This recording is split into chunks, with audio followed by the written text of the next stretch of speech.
ہمارے اس اشرافیہ سے تعلق رکھنے والے وہ بدماش جنہوں نے روزنامہ سجن کا قتل کیا، جنہوں نے حسین نقی صاحب جیسے عظیم صحافی کے اس خواب کی تعبیر کو تباہ و برباد کر دیا، وہ سوچ، وہ نفرت پنجابی زبان سے آج کی اشرافیہ کے ڈی این اے میں بھی موجود ہے۔ آج مادری زبانوں کا عالمی دن ہے۔ آج دنیا کا ہر وہ شخص جسے اپنی زبان پر فخر ہے، وہ اپنی ماں بولی کا دن منا رہا ہے۔ بدقسمتی یہ ہے کہ پاکستان کی سب سے بڑی زبان اور دنیا کی نویں بڑی زبان، جسے دنیا میں بولنے والوں کی تعداد کم از کم 20 کروڑ سے زائد ہے۔ اگر آپ یورپ میں جاتے ہیں، یو کے میں جاتے ہیں، دوسرے ممالک میں آپ کا گزر ہوتا ہے تو وہاں آپ دیکھیے گا کہ اردو زبان سے بڑھ کر پنجابی زبان ہمارا تعارف بنتی ہے۔ لیکن آج مادری زبانوں کے عالمی دن کے موقع پر جب چاہیے تو یہ تھا کہ پنجابی زبان سے جڑے اخبارات کو کوئی خوشخبری دی جاتی، نگران حکومت نے ایسا سیاہ کارنامہ کیا ہے جسے ہمیشہ تاریخ میں برے لفظوں میں یاد رکھا جائے گا۔ مرتضیٰ سولنگی صاحب سندھی دانشور ہیں، ان کا تعلق سندھ سے ہے۔ سندھ کی دھرتی سے پنجابی زبان، ثقافت اور ادب کے لیے ہمیشہ محبتوں بھری خوشبو آتی رہی ہے۔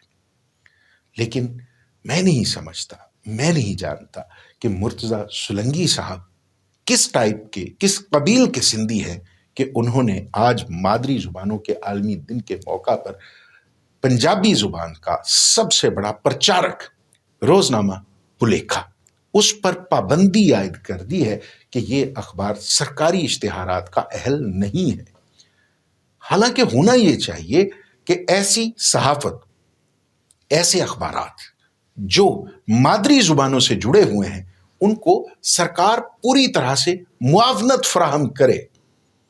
لیکن سولنگی صاحب، جنہیں بطور صحافی ممکن ہے میں پسند نہ کرتا ہوں، ممکن ہے میری رائے ان کے حوالے سے بڑی مختلف ہو، لیکن کم از کم جاتے جاتے، جب ان کی سرکار کا ہفتہ ڈیڑھ ہفتہ باقی ہے، جاتے جاتے انہیں ایسی حرکت سے ہر ممکن گریز کرنا چاہیے تھا۔ انہیں یہ نہیں کرنا چاہیے تھا جس کوشش یا جس حرکت سے، جس حکم سے پنجاب دشمنی کی بو آتی ہو، جس سے نفاق کا بیج بونے کا تاثر ملتا ہو۔ میں نہیں سمجھتا کہ سولنگی صاحب ایسی حرکت کر سکتے ہیں، لیکن ان سے یہ حرکت سرزد ہو گئی ہے۔ آج 21 فروری مادری زبانوں کے عالمی دن کے موقع پر پنجاب کو 60% آبادی کو 13 کروڑ سے زائد نفوس پر مشتمل اس خطے کو سرکار کی طرف سے یہ تحفہ دیا گیا ہے کہ ان کی زبان میں چھپنے والے واحد پنجابی اخبار پر پابندی عائد کی گئی ہے۔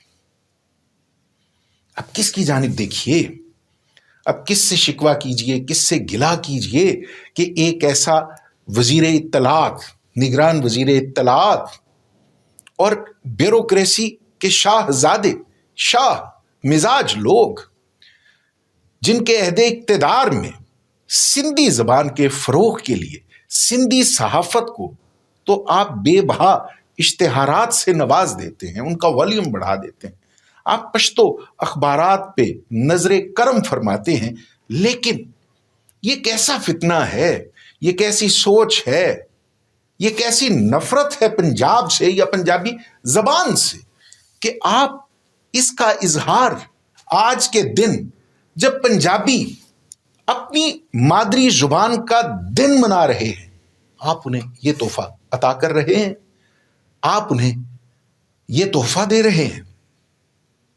میں سمجھتا ہوں کہ مرتضیٰ سولنگی صاحب سے ایسا کام ہوا ہے جو انہیں تاریخ میں ہمیشہ برے لفظوں میں یاد رکھنے کی تحریک دے گا۔ آج لاہور پریس کلب کے صدر نے بھی اس کی بھرپور مذمت کی ہے۔ آج دیگر صحافتی تنظیموں نے پنجابی زبان سے، پنجابی تحریک سے وابستہ تنظیموں نے اس اقدام کو بری طرح سے رد کیا ہے اور اسے پنجاب دشمنی سے عبارت کرتے ہوئے کہا ہے کہ مرتضیٰ سولنگی صاحب ہوش کے ناخن لیجئے، خدا کا خوف کیجئے، کسی اور طرح سے اپنے تعصب کا اظہار کر لیجئے، لیکن 60% آبادی کی آواز کو یوں خاموش کروانا ہرگز مناسب نہیں ہے۔ میں امید کرتا ہوں کہ مرتضیٰ سولنگی صاحب، ہماری وہ اشرافیہ، ہماری وہ بیوروکریسی جو ہمیشہ سے طاقتور رہی ہے، وہ اپنے اس فیصلے پر ضرور نظر ثانی کرے گی، اور روزنامہ پلیکھا جو 35 سال سے مسلسل شائع ہوتا آ رہا ہے، اسے شائع ہونے میں معاونت فراہم کی جائے گی، اس کی سانسیں بند نہیں کی جائیں گی، اور وہ صحافی، وہ قلم مزدور جن کا روزگار اس ادارے سے وابستہ ہے، ان سے ان کا رزق نہیں چھینا جائے گا۔ بھلے کی امید کے ساتھ، اچھی امید کے ساتھ اللہ رب العالمین سے استدعا ہے، دعا ہے کہ وہ ہمارے پنجاب، بلوچستان، کے پی اور سندھ سمیت پورے ملک میں، آزاد کشمیر میں، گلگت بلتستان میں اپنی رحمتوں، برکتوں اور نعمتوں کا نزول رکھے، اتحاد اور یگانگت رکھے، سب کو متحد رکھے، یک مشت رکھے، ایک مٹھی کی طرح رکھے، اور ایسی سازشوں سے ہمارے حکمرانوں کے دماغوں کو محفوظ رکھے جو نفرتوں کا سبب بنے، جو زبانوں یا ثقافتوں کے حوالے سے صوبوں میں، لوگوں میں فاصلے کا باعث بنے۔ اجازت دیجیے، خدا حافظ۔